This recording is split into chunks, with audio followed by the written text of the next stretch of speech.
State the obvious over the weekend with devastating storms in the south. I spoke for a couple hours with leaders yesterday affected by this hurricane, and Governor Kemp of Georgia, Governor Cooper of North Carolina, county officials in the Big Bend region of Florida, and other leaders in South Carolina and Tennessee about the broad and devastating impacts of Hurricane Helene. It's not just a catastrophic storm, it's a historic, history-making storm.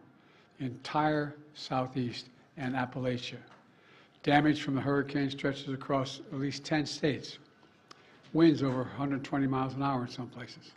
Storm surges up to 15 feet and record flooding. Communities are devastated. Loved ones waiting, not sure if their loved ones are okay, and they can't contact them because there's no cell phone connections. Many more folks displaced with no idea when they'll be able to be returned to the home, if ever, if there's a home to return to. So we're keeping them all in our prayers, and all the lives lost, and those particularly unaccounted for. There's nothing like wondering, is my husband, wife, son, daughter, mother, father alive? And many more who remain without electricity, water, food, and communications. And whose homes and businesses have washed away in an instant. I want them to know we're not leaving until the job is done. I also want you to know I'm committed to traveling to the impacted areas as soon as possible, but I've been told that it would be disruptive if I did it right now.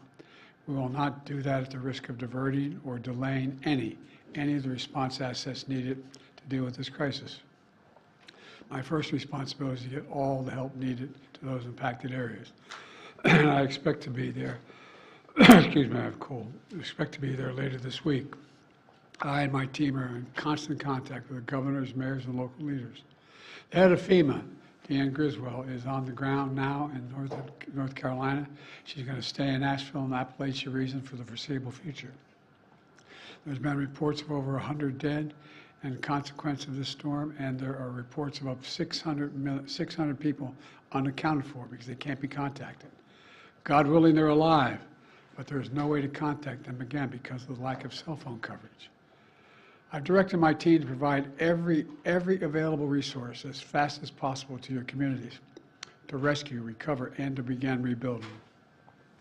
In addition to FEMA, it includes the Federal Communications Commission to help establish communications capability, the National Guard, the Army Corps of Engineers, and the Department of Defense are going to provide all the resources at its disposal to rescue and assist in clearing debris and delivering life-saving supplies. So far, that's over 3,600 personnel deployed. That number is growing by the day. I quickly approved requests from governors of Florida, North Carolina, South Carolina, Tennessee, Georgia, Virginia, and Alabama for an emergency declaration. And I approved additional requests for the governors of North Carolina, Florida, South Carolina, and for a disaster declaration to pay for debris removal, provide financial assistance directly to survivors. FEMA and the Small Business Administration are there to help the residents whose homes and businesses were literally destroyed, washed away, or blown away. And the federal search and rescue teams have been working side by side with state and local officials and partners in very treacherous conditions to find those who are missing. And they'll not rest until everyone's accounted for.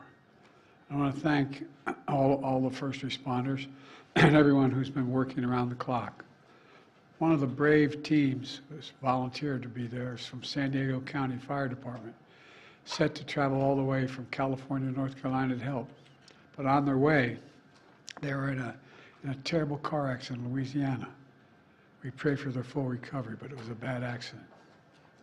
We know there's more to do, and we'll continue to surge resources, including food, water, communications, and life-saving equipment.